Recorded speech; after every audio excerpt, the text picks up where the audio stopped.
Most important चीज़ ये समझने वाली है कि हम डरे क्यों हैं।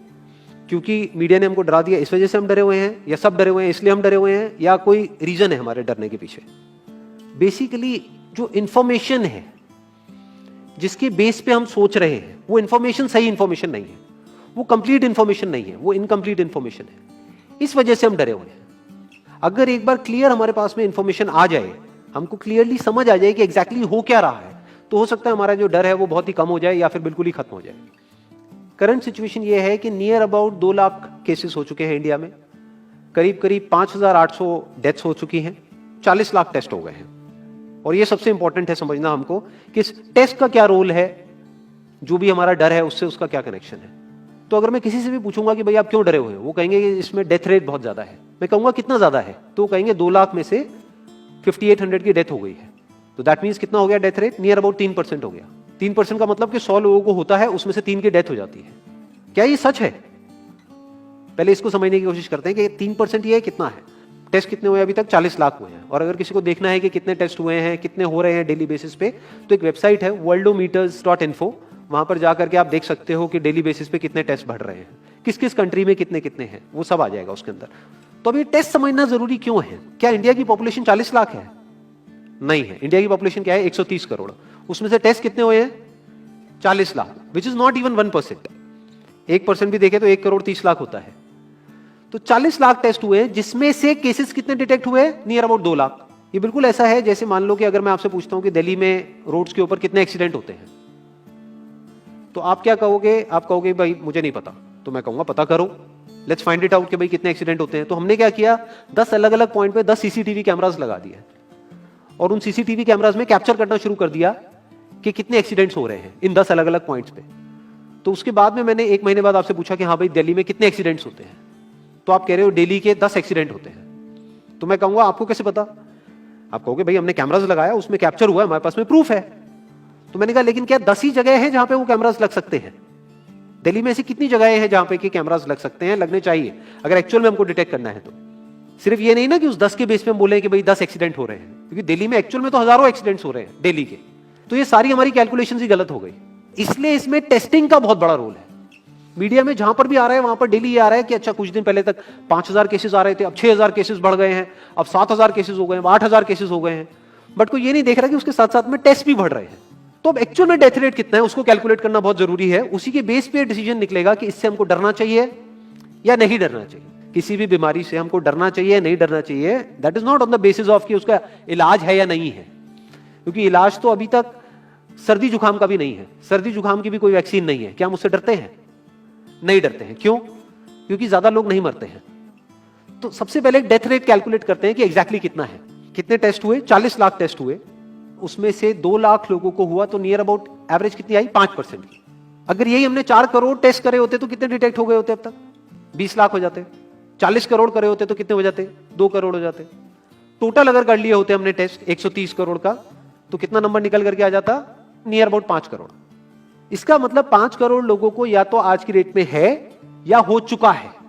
और एक और मजे की बात यह है कि कोरोना में ऐसा नहीं है कि जिसको भी होता है उन सबके सिम्टम्स आते हैं। 80% से ज्यादा जो केसेस होते हैं वो असिम्टोमेटिक होते हैं, उनमें कोई सिम्टम्स नहीं आते हैं। यानी अगर मुझे हो गया है और मैं ठीक भी हो गया हूं तो मुझे पता तक नहीं है। वो तब मुझे पता लगेगा अगर मैं अपने एक टेस्ट कराऊंगा जिसको एंटीबॉडी टेस्ट बोलते हैं, और मेरी बॉडी में एंटीबॉडीज मिलेगी, तब मैं कह सकता हूं कि हाँ मेरे को था और वो ठीक हो गया है। तो अभी अगर हम बेसिक सी कैलकुलेशन करें तो 5 करोड़ निकल करके आ रहा है नंबर। उसमें से डेथ कितनी हुई है? 5,800। तो 5 करोड़ में से 5,800 डेथ हुई है। पहले तो इसको कैलकुलेशन को हमको ठीक करना है। डेथ को अंडर रिपोर्ट करने का कोई तरीका नहीं है, बल्कि ओवर रिपोर्ट किया जा सकता है। ओवर रिपोर्ट कैसे? फॉर एग्जांपल आपकी बॉडी में टेस्ट हुआ, आपकी बॉडी में मिला कोरोना वायरस, लेकिन आपके अंदर पहले ही बहुत सारी प्रॉब्लम्स चली रही थी, तब भी आपकी किसी ना किसी वजह से डेथ होने ही वाली थी। बट क्योंकि ये कोरोना आया आपकी बॉडी में, इस वजह से आपकी डेथ हो गई, तो ये ट्रिगर कर गया।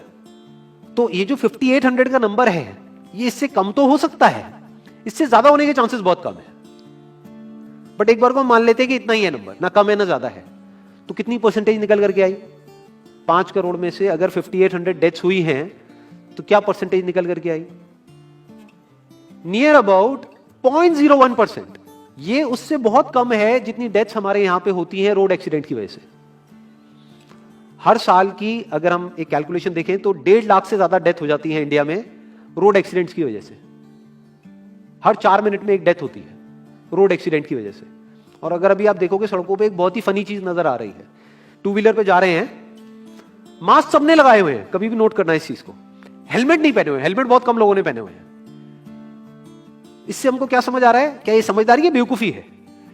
क्योंकि हेलमेट ना लगाने की वजह से उनके मरने के चांसेस उससे बहुत ज्यादा है, कई गुना ज्यादा है जितना कि कोरोना से मरने के उनके चांसेस है। तो ये डर है जो चारों तरफ फैल रहा है और मीडिया डर को और बढ़ाता चला जा रहा है। और क्योंकि सही इंफॉर्मेशन किसी के भी पास में नहीं है या सही कैलकुलेशन किसी के पास में नहीं है, ये जो अभी हम कर रहे हैं इसको मैथमेटिकल मॉडलिंग बोलते हैं। यानी एक डेटा को देख करके एक मॉडलिंग करी जाए और फिर समझा जाए कि एक्चुअल में जो सही डेटा है वो क्या है।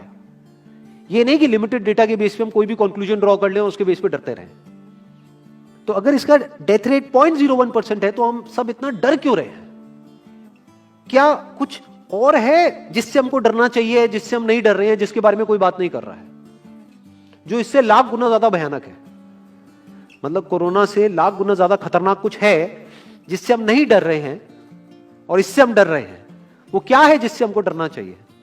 अनएम्प्लॉयमेंट। अभी पीछे कुछ आर्टिकल्स आए थे न्यूज़पेपर में जहां पे एक फिगर आई थी निकल करके, I am not too sure ये फिगर कितनी सही है कितनी नहीं है, जहां पे आया था कि 13 करोड़ लोग अनएम्प्लॉयड हो गए। इस फिगर से हमको डरना चाहिए।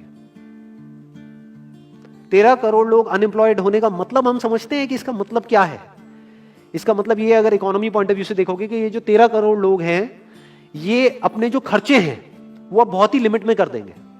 जिस बंदे की नौकरी चली गई है, क्या वो जाकर के मार्केट में नए कपड़े खरीदेगा? क्या अपने बच्चों के लिए खिलौने खरीदेगा? ट्रैवल एंड टूरिज्म तो भूल ही जाओ। ऐसी और हजारों इंडस्ट्रीज हैं जिनकी धज्जियां उड़ जाएंगी क्योंकि डिमांड कम हो जाएगी ओवरऑल इकोनॉमी के लेवल पे। जब डिमांड कम होगी तो क्या करना पड़ेगा इन ब्रांड्स को, इन कंपनीज को क्या करना पड़ेगा, इन मैन्युफैक्चरर्स को क्या करना पड़ेगा? अपनी सप्लाई को कम करना पड़ेगा। जितनी उन्होंने सप्लाई कम करी, अनएम्प्लॉयमेंट और बढ़ गया कि आज जो नंबर 13 करोड़ है वो बढ़ करके कितना हो गया, 20 करोड़।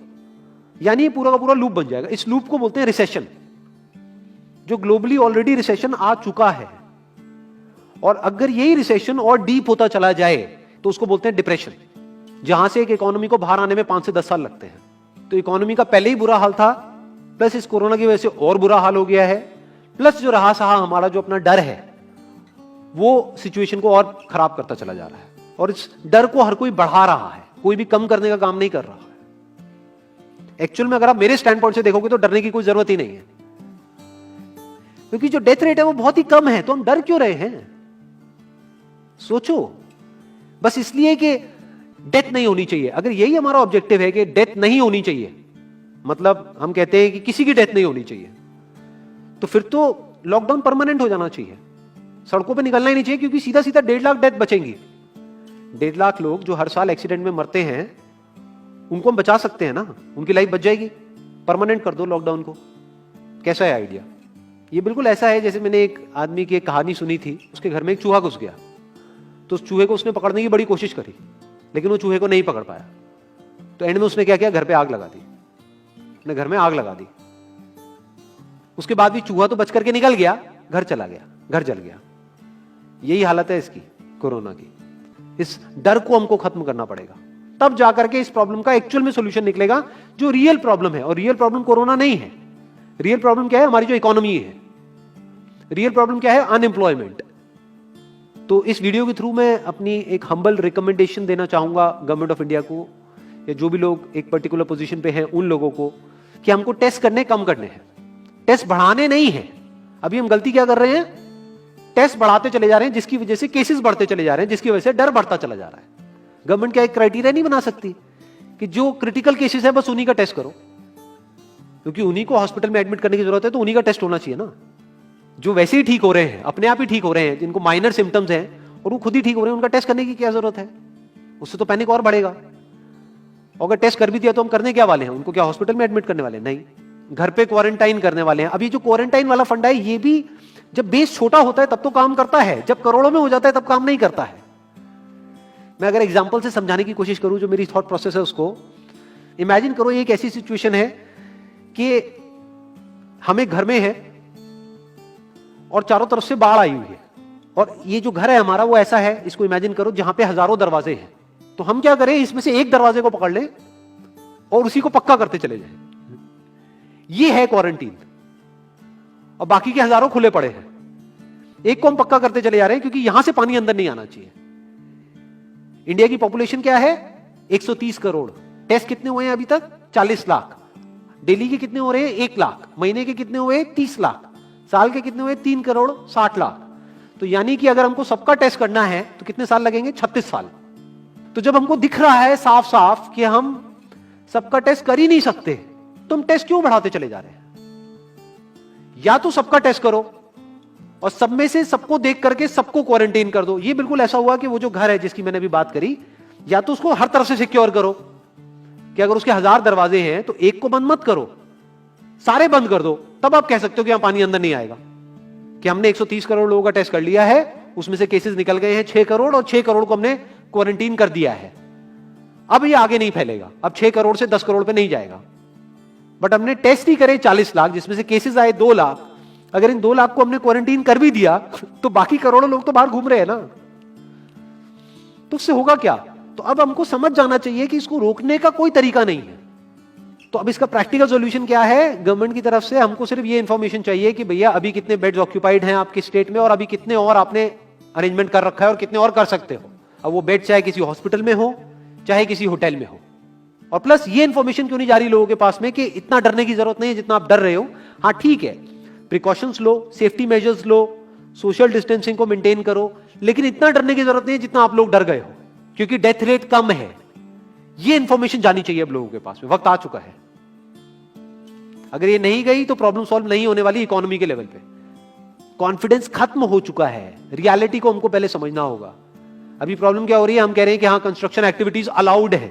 गवर्नमेंट को क्या लग रहा है? अलाउड बोल करके सारी प्रॉब्लम सॉल्व हो जाएगी।